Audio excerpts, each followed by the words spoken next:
आज मी मुलांसाठी पौष्टिक असे राजगिरा पिठाचे लाडू बनवणार आहे। त्यासाठी मी इथे राजगिरा घेतलाय। हा दुकानामध्ये कुठेही मिळतो, किराण्याच्या दुकानामध्ये। हे एकाच वाटीने ह्या वाटीने मी 2 वाटी राजगिरा घेतलाय, अर्धी वाटी डिंक घेतलाय, 2 वाटी हे खोबरं घेतले आणि 1 वाटी हे डाळवं घेतलेली। सगळ्यात अगोदर आपल्याला हे राजगिरा आहे ना मिक्सरमध्ये बारीक करून एकदम म्हणजे बारीक चाळणी असते मैदा चाळायची, त्या चाळणीनं चाळून घ्यायचं। तुम्हाला उपासाला करायचं असतील तर हे डाळवं नाही घातलं तरी चालेल, त्याऐवजी तुम्ही खारीक पावडर वापरली तरी सुद्धा चालू शकता।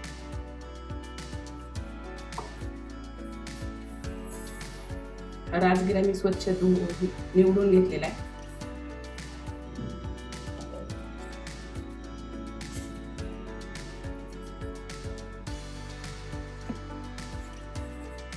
एकदम ही बारीक चाळणी आहे, एकदम बारीक चाळणीने चाळून घ्यायचं।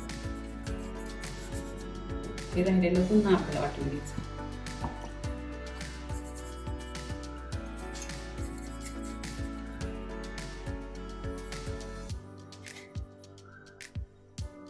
तुम्ही आयतं पीठ जरी वापरलं तरी चालतंय, ते पीठ सुद्धा दुकानामध्ये मिळतं। पहा एकदम बारीक पीठ तयार होतं, पण पिठामध्ये काय होतं कधी कधी भेसळ सुद्धा असू शकते, त्यामुळे राजगिराच आणायचा आणि तो दळायचा।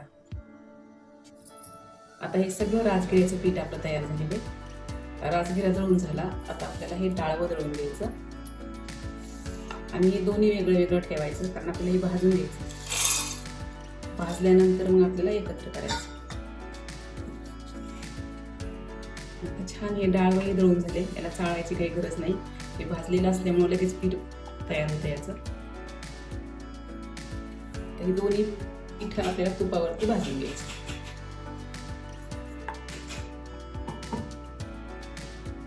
इथे कढईमध्ये तूप टाकलेले, तूप आपलं चांगलं गरम झालेले, त्यामध्ये थोडा थोडा करून डिंक तळून घ्यायचा।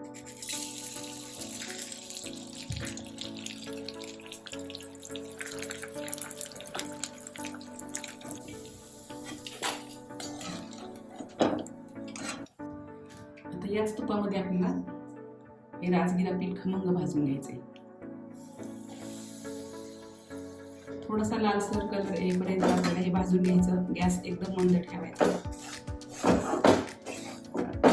हा मस्त असतं ह्याचं पीठ भाजलेले, छान तांबूस कलर यायला लागलेले, वासही खूप छान सुटलेला आहे। याला कमीत कमी मला 5 ते 6 मिनिटं लागले। आता हे आपण काढून घेऊ। आता यामध्ये पुन्हा 2 चमचे तूप टाकायचं आणि हे डाळीचं पीठ भाजून घ्यायचं।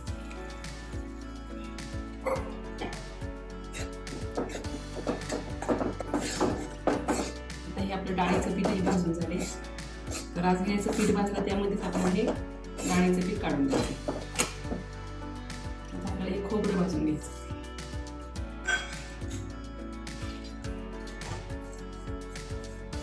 आता हे खोबरंही भाजलेले आपलं, आता हे काढून घ्यायचं। आता हे तुम्ही हे राजगिऱ्याचं पीठ, डाळीचं पीठ आणि हे खोबरं हे एकत्र केलेले आणि त्यामध्येच आपल्याला डिंक टाकून घ्यायचा। आणि ज्या वाटीने डाळ घेतली त्याच ज्या वाटीने डाळ आणि राजगिरा घेतला त्याच वाटीने मी हे 2 वाट्या गूळ घेतले, तोही यामध्ये टाकून घ्यायचा आणि हे सगळं मिक्स करायचं आणि पुन्हा एकदा आपल्याला मिक्सरच्या भांड्यामध्ये फिरवून घ्यायचं। थोडं गरम आहे, त्यामुळं उलटण्याने किंवा कशाने असं मिक्स करून घ्यायचं चमच्याने।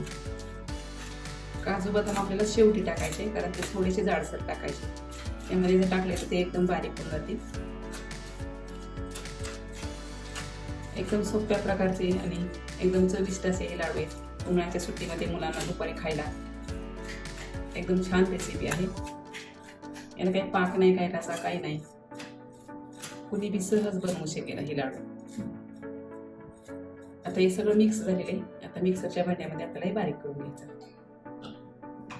आता अगोदरच आपण हे डाळ आणि राजगिरा दळलेलं भांडं आहे, त्यामध्येच हे दळून घ्यायचं। आता हे मस्त एकदम बारीक एकजीव झालेले, त्याचे लगेच लाडू आता येतात। आता हे असं सगळं पीठ आपल्याला हे मिश्रण आपल्याला बारीक करून घ्यायचं आहे. आता हे पीठ सगळं आपलं दळून तयार झालेले.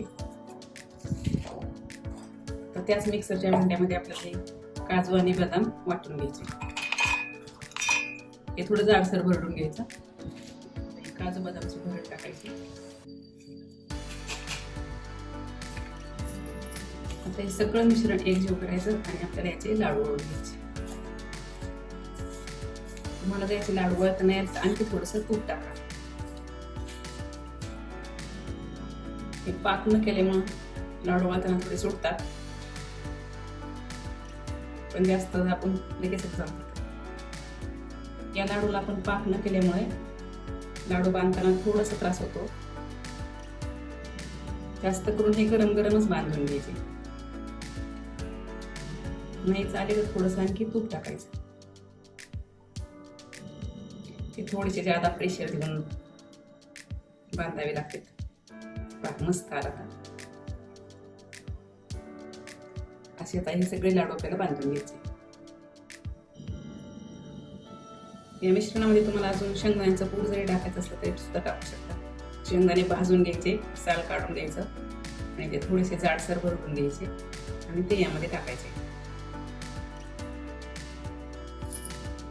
मस्त आपले हे राजगिरा पिठाचे पौष्टिक लाडू तयार आहेत. या उन्हाळ्याच्या सुट्टीमध्ये तुम्ही सुद्धा करून बघा.